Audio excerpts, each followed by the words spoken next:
கரிகால சோழன், கல்லணையை நமக்கு தந்த மாவீரன். இவர் செய்த சாதனை 2000 ஆண்டுகள் கடந்தும் இன்றும் இவரை காண இந்த பள்ளி சிறுவர்களின் நாவல், இதுவே இவரின் வெற்றி. வாங்க பார்க்கலாம். 2000 வருஷத்துக்கு முன்னாடி எந்த ஒரு தொழில்நுட்பமும் இல்லாத காலத்துல எப்படி இவ்வளோ பெரிய ஒரு அணையை கட்டினாரு? உலகத்திலே மிக பழமையான அணையாவும் இன்றளவும் புழக்கத்துல அதுவும் மக்கள் பயன்பாட்டுக்கு இருக்கிற அணையாவும் இருக்கிறதுனாலதான் இந்த கல்லணையை த வேர்ல்டு கிராண்ட் அணைக்கட்டுன்னு பெயர் கொடுத்திருக்காங்க. இப்பேற்பட்ட பொக்கிஷத்தை நமக்கு கொடுத்த அந்த கரிகால சோழனோட வாழ்க்கை வரலாறை பத்தி நாம தெரிஞ்சுப்போம். இளஞ்செட் சென்னி அப்படிங்கிறவரோட மகனான கரிகால சோழன் எப்போ அரச பதவி ஏத்துக்கிட்டாரு, அதாவது மன்னர் ஆனாரு. மன்னர் கரிகால சோழன் தன்னோட தாய் கருவுல இருக்கும் போதே அவங்க அப்பா இளஞ்செட் சென்னி ஒரு போர்ல மரணம் அடைஞ்சிடுறாங்க. இந்த பூமியில பிறக்கிறதுக்கு முன்னே தன் தாயோட கருவில் இருக்கும் போதே மன்னரானவர் தான் நம் கரிகால சோழன். இப்படி அரசனான கரிகால சோழன் தன்னோட 18வது வயதுல முதல் போரை சந்திக்கிறாரு. உலக வரலாற்றிலேயே மிக முக்கியமான போர் தான் இந்த வெண்ணி போர். கரிகால சோழன் ஒரு 18 வயது சிறுவன் தான். ஆனா அவர் அன்னைக்கு எதிர்த்து வந்தது சேர மன்னன், பாண்டிய மன்னன் மற்றும் 11 குறுநில மன்னர்கள். இத்தனை பேர் ஒன்னா சேர்ந்து அந்த ஒற்றை சிறுவனை எதிர்த்து போர் செஞ்சாங்க. ஆனா ஜெயிச்சது நம் கரிகால சோழன். சோழர்கள் இந்த போருக்கு பின்னாலதான் மிகப்பெரிய ஒரு பேரரசா மாறினாங்க. தமிழர்களின் வீரத்தையும் வேகத்தையும் இந்த உலகிற்கே பறைசாற்றிய ஒரு போர். மன்னர் கரிகால சோழன் எவ்வளோ பெரிய ஒரு வீரன்னு நாம தெரிஞ்சுக்கிட்டோம். ஆனா அவர் எப்படிப்பட்ட ஒரு அரசன்னு நமக்கு தெரியுமா? ஒரு முறை தன் நாட்டு மக்கள் எப்படி வாழ்றாங்க, அவங்களுக்கு என்னென்ன பிரச்சனை இருக்குன்னு தெரிஞ்சுக்கணுங்கிறதுக்காக ஒரு வயதானவரா வேஷம் போட்டுட்டு தன் நாட்டு மக்களை போய் சந்திச்சிருக்காரு. எப்படிப்பட்ட ஒரு தலைமை பண்பு! இது போல நிறைய மாறுவேடங்கள்ல போய் தன் ஆட்சியில் நடக்கிற தப்பு, தன் மக்களுக்கு என்ன அநீதி நடக்குது, இது எல்லாத்தையுமே கவனிச்சிருக்காரு. அதுக்கான தீர்வையும் கொடுத்திருக்காரு. இது போல மக்களை உண்மையா நேசிக்கிற இப்ப இருக்கிற ஏதாவது தலைவர் இருந்தாங்கன்னா அவங்க யாருன்னு கமெண்ட்ல சொல்லுங்க. மன்னர் கரிகால சோழன் கல்லணையை கட்டினதுக்கு மிகப்பெரிய வரலாறும் ஒரு காரணமும் இருக்கு.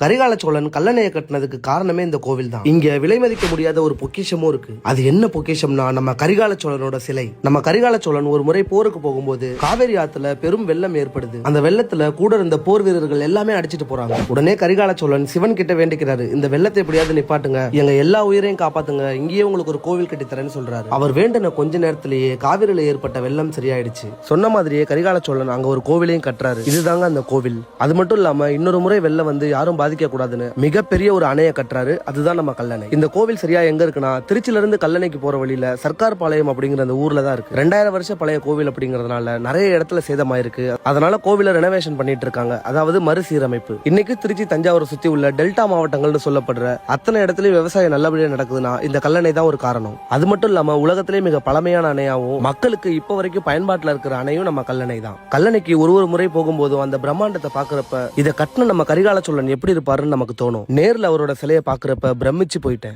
கல்லணையை உருவாக்குனது அவ்வளவு சாதாரண காரியம் இல்லைங்க. காவிரி ஆறு இந்தியாவிலேயே மிகப்பெரிய ஆறு. கடல் போல காட்சி அளிக்கிற காவிரியில நீரோட வேகம் ரொம்ப அதிகமாவே இருக்கும். தண்ணீர் இருக்கும் போதே இந்த அணையை கட்டினதுதான் மிகப்பெரிய சிறப்பு.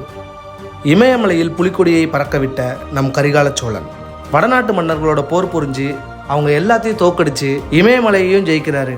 அங்க ஒரு புதிய பாதையை உருவாக்கி அந்த வீர தமிழன் இமயமலையிலையும் புலிக்கொடியை பறக்க விட்டாரு. இந்த முழு வீர நிகழ்வையும் சிலப்பதிகாரம் மற்றும் பட்டினப்பாளையில முழு விவரமா கொடுத்திருக்காங்க. இன்னொரு முக்கியமான விஷயம், இப்போவும் அந்த எவரெஸ்ட்ல இருக்கிற அந்த கணவாய் பேரு சோழ கணவாய், த சோலா பாஸ்.